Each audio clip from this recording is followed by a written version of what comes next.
जम्मू कश्मीर के अलगाववादी नेता मसर्रत आलम की रिहाई से जुड़ी हुई ये बड़ी खबर है, जिसकी रिहाई को लेकर बवाल तो मचा हुआ है। लेकिन आपको बता दें कि मुफ्ती सरकार ने शनिवार को मसर्रत आलम को रिहा किया था और अब जो खबर आ रही है उसके मुताबिक मसर्रत आलम को रिहा करने का फैसला 1 मार्च को मुफ्ती मोहम्मद सरकार बनने से पहले ही हो चुका था। बड़ी खबर आपको बता रहे हैं, मुफ्ती मोहम्मद सईद सरकार ने 1 तारीख को शपथ ली थी। बीजेपी के साथ गठबंधन में यह सरकार बनी है पीडीपी की।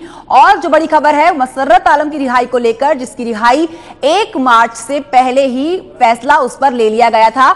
2 चिट्ठियां सामने आई हैं। आपको बता दें, पहली चिट्ठी में जो जानकारी है उसके मुताबिक जम्मू कश्मीर के गृह सचिव ने जम्मू के डीएम को चिट्ठी लिखी थी और जिसमें लिखा था कि मसर्रत को अब पब्लिक सेफ्टी एक्ट के तहत बंद नहीं रखा जा सकता, क्योंकि 12 दिनों के भीतर कैद में रखने की जो कंफर्मेशन है उसको कंफर्म करना होता है और कंफर्मेशन नहीं मिलने के बाद ही रिहाई की गई है।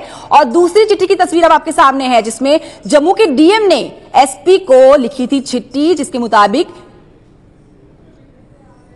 पीएसए यानी कि पब्लिक सेफ्टी एक्ट के मुताबिक अवधि समाप्त हो चुकी थी और उसके बाद रिहाई की गई। 2 चिट्ठियां अब सामने आई है। सूत्रों के मुताबिक ये बड़ी खबर आपको बता रहे हैं कि मुफ्ती मोहम्मद सईद की सरकार बनने से पहले ही मसर्रत आलम की रिहाई पर फैसला ले लिया गया था।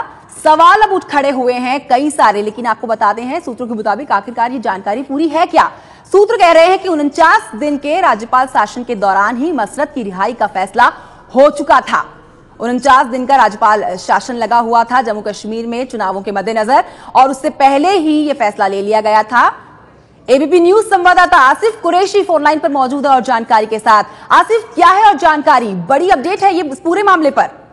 कंचन, देखिए, ये जो सूत्रों के हवाले से खबरें आ रही हैं और जो चिट्ठियां सामने आई हैं उससे ये बात स्पष्ट होती है कि मसर्रत आलम का जो पब्लिक सेफ्टी एक्ट पीएसए के तहत जो गिरफ्तारी थी उसकी अवधि सितंबर महीने में ही समाप्त हो गई थी। यानी ये उस वक्त की बात है जब कश्मीर में बाढ़ आई हुई थी। तो बाढ़ के चलते चूंकि राज्य प्रशासन बाकी कामों में लगा हुआ था, इसीलिए शायद इस मसले को इग्नोर किया गया। लेकिन उसके तुरंत बाद जो सूत्रों के हवाले से खबर आ रही है कि मुख्यमंत्री के साथ भी गवर्नर की बात हुई थी इस मसले को लेके कि मसर्रत आलम और कुछ अन्य कैदियों के पब्लिक सेफ्टी एक्ट के जो अवधि है वो समाप्त हो रही है, तो उसके बारे में क्या किया जाए। तो कहीं ना कहीं चुनाव के मद्देनजर ही उनको नजरबंद रखा गया था, ये कहते हुए कि वो लोग चुनाव में रखना डाल सकते हैं, इसीलिए उनको जेल में ही रखा गया। लेकिन उन पे दोबारा पब्लिक सेफ्टी एक्ट लगाना है कि नहीं, उनकी गिरफ्तारी फिर करनी है कि नहीं, इस बारे में कोई भी निर्देश या आदेश राज्य सरकार की तरफ से पहले और फिर गवर्नर शासन में गवर्नर की तरफ से नहीं दिए गए थे।